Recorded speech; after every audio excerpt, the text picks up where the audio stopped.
Author and Sky News All-Star Douglas Murray has been a vocal advocate for the victims of the attack on Israel by Hamas since the start of the war on October 7th. The outspoken commentator has immersed himself in the conflict, reporting from the front line and vigorously debating high-profile pro-Palestinian activists. In this Sky News All-Stars, we take a look at Douglas Murray's unwavering crusade to expose Hamas and hold the terrorist group to account.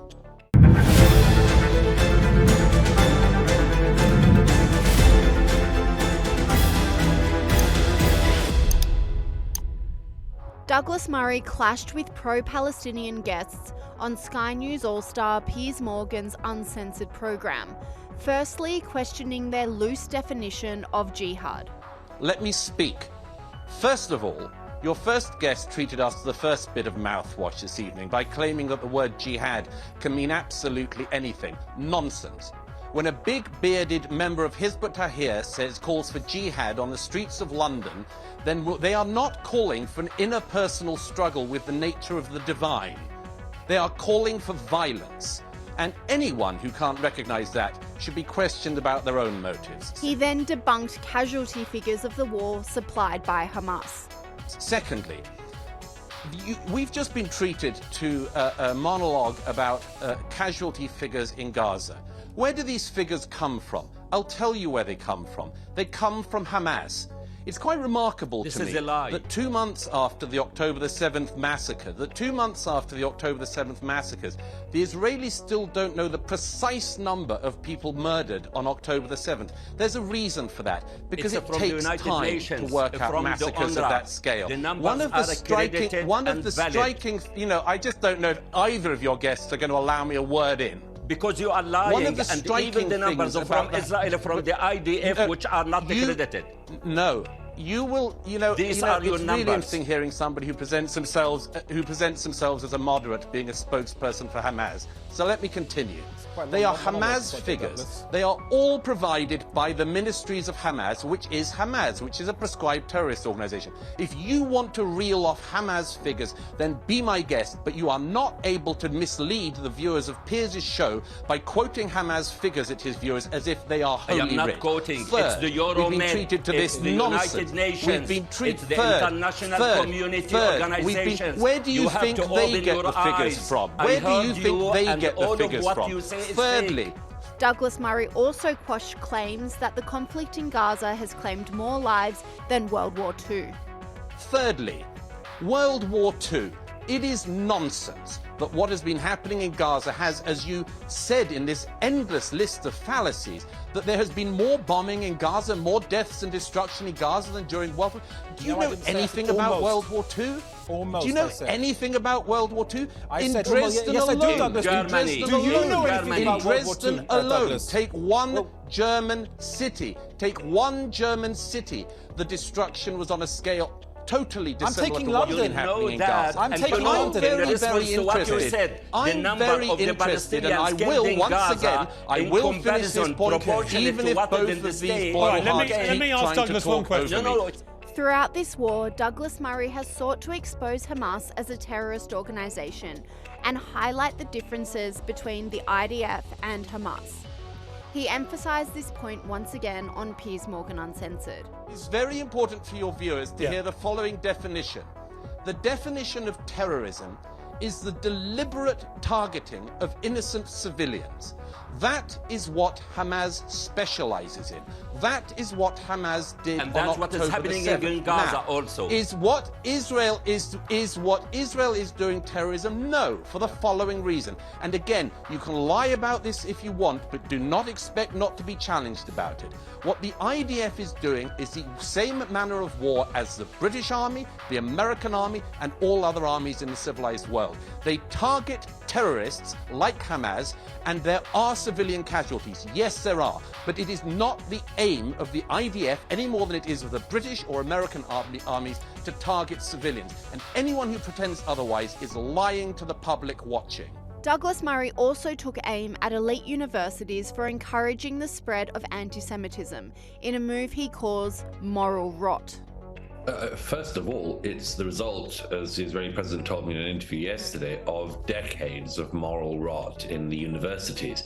As you say, Rita, these are places where people have lost their jobs because they've identified the fact of biological sex and haven't been willing to lie about it. These are institutions that have banned, for instance, members of the Trump administration from speaking on campus. These are institutions that have spent years telling us all about microaggressions, which don't seem to care very much about the biggest form of aggression imaginable, genocide, who've told us all about, hurty feelings and the importance of stamping out hate, and who can't condemn the most obvious and evil and prominent form of hate in history when it's put to them in Congress. I mean, none of these people are fit for purpose. I said when I saw these smirking responses from people like that president of the Penn State University, the sort of I worked out at first, what's she doing? Why has she got this knowing grin on her face? And I realized, well, first of all, it's of course sort of legalese, isn't it? It's this kind of, I'm going to give you a clever legal answer that doesn't leave my institution open to legal cases brought by, for instance, Jewish students for harassment. So she thought she was doing something terribly clever. What also, finally, I thought, Rita, was these people were talking like ChatGPT.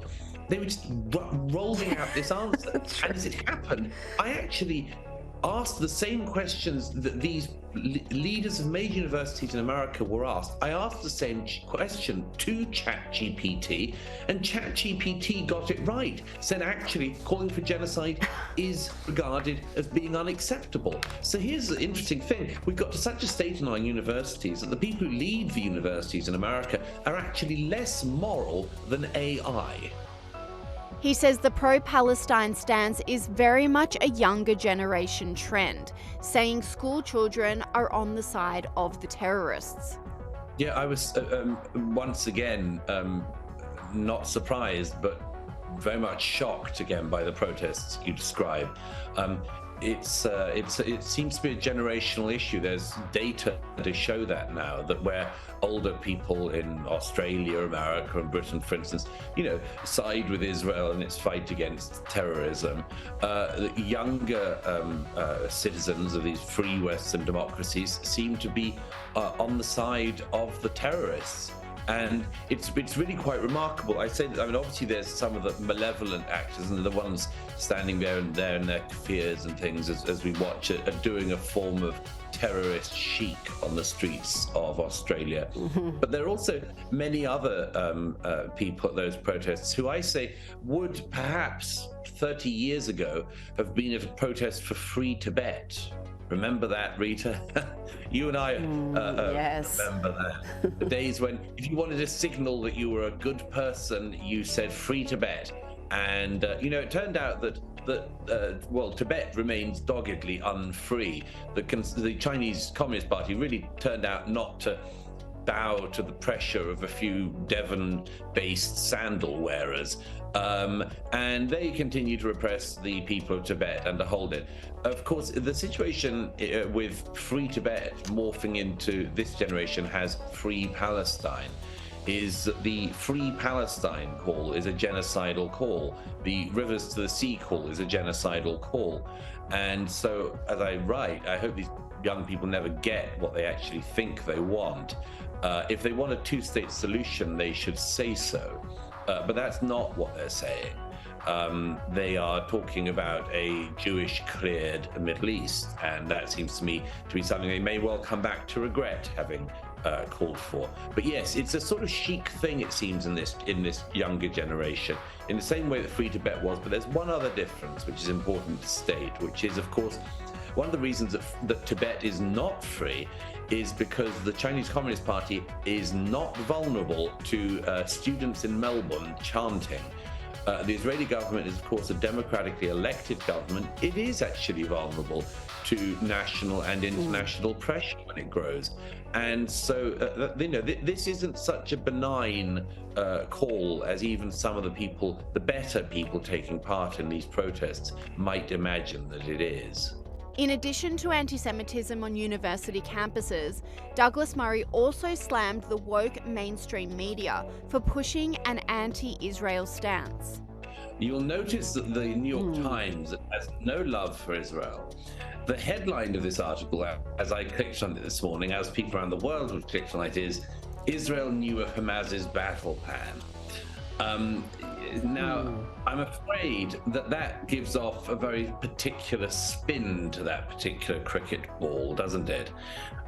Because unless you continue to read down and realize that what the paper is alleging is that some Israeli intelligence agencies had become aware of part of the plan, and I don't think there's any allegation they knew about all of it, and had, as you say, Rita, dismissed it as aspirational and unlikely. First of all, it's perfectly possible because, I mean, the number of threats, the number of plots that come across the desks of the intelligence agencies must be legion. I mean, just yesterday here, there was a shooting at a bus stop in Jerusalem. How do you stop that kind of thing? How do you intercept the evidence? Extremely difficult. That stuff's flooding over people's desks, presumably all the time. So a plan like this, the fact that it might have reached some desks is not surprising, but of course it will be proven to be one of the worst intelligence failures, certainly in 50 years in Israel, if this is the case. But I just think that it's amazing that the New York Times cannot resist on anything, putting a spin on the ball that basically plays into the hand sort of Alex Jones crowd on Israel, effectively. And then sadly, there's no shortage of those people out there. And beyond Israel, Douglas Murray also exposed a dangerous anti-West agenda that emerged years ago but has ramped up since the start of the war. I mean, I think it is actually the case. I've been thinking about a lot in recent weeks. Just the disparate events, Rita, that have been going off in different countries. Look at the way in which, for instance, in Ireland, this one migrant started stabbing children the other day, and the citizens of Dublin and elsewhere came out on the streets pretty violently, it has to be said, started burning police cars and much more, because they've been saying that they didn't want this mass influx of people into their country, being completely ignored, and the response was that their prime minister said he'd clamp down on hate speech or speech laws and so on. Whatever one thinks of that, it's part of a sort of pattern. The Irish public were immediately called far right by their own elected representatives. Well, in the Netherlands, somebody who all of the media called far right for years, Geert Wilders, has just become the largest party leader in the Netherlands, and he plans to do things. What he says, he wants to do things like ban the Quran completely and start, large deportations of Muslims from the Netherlands. So you see all these things. You see the ugliness that's been let out of the sewers in America, where this week so-called pro-Palestinian, anti-Israel protesters couldn't even allow a Christmas tree lighting to occur in Rockefeller Center, the sweetest sort of traditions of the year in New York. They couldn't even allow that to occur without coming out on the streets with swastikas and anti-Israel bile. So there is a sort of feeling, I think, Rita, everywhere that the atrocities that occurred in Israel on October the 7th have actually sort of not just opened the sewers from Gaza, but from around the world. And, this is going to be a challenge for everybody. But Douglas Murray can see the tide turning, with a push to conservative values seen in recent elections across the globe. I think it's definitely a pattern. I mean, in country after country in Europe, many of which I know very well and have traveled to very many times and spoken to many politicians from across the different, perspectives. What you see is that there's been these years of attacking the publics for being against mass migration, and particularly, it has to be said, for being against mass Muslim immigration. And largely it's because they sort of had a bit of it and realized that there just don't seem to be enough very voluble moderates, which is of course what everyone wants desperately, is desperate for. And there are a large number of rather voluble extremists of the kind who turn out onto the streets in Sydney and elsewhere. And this has made the public very nervous, and understandably nervous. Then the public gets attacked by the politicians. Then any politician comes along to address it and they're called far right. And then the public ends up sort of saying, well, you know, it could all be worse, so we'll just put our lot in with this person. As it happens, Wilders has people, you know, far further to his political side, including conspiracy theorists and much more. So he has, having done this for sort of 20 years, you know, he has come to seem like a far more reasonable and centrist person in Dutch politics, not especially because he's moved. He said very similar things for the last 20 years, but because the public has moved. And 20 years ago, I remember I saw Geert Wilders in his office in the Netherlands, and he was the only member of his party, and he was sitting in a sort of broom cupboard in the Dutch Parliament. It was the only place they could protect him. And he's gone from being in that relatively brief period a one-man band to the leader of the largest party in the Netherlands.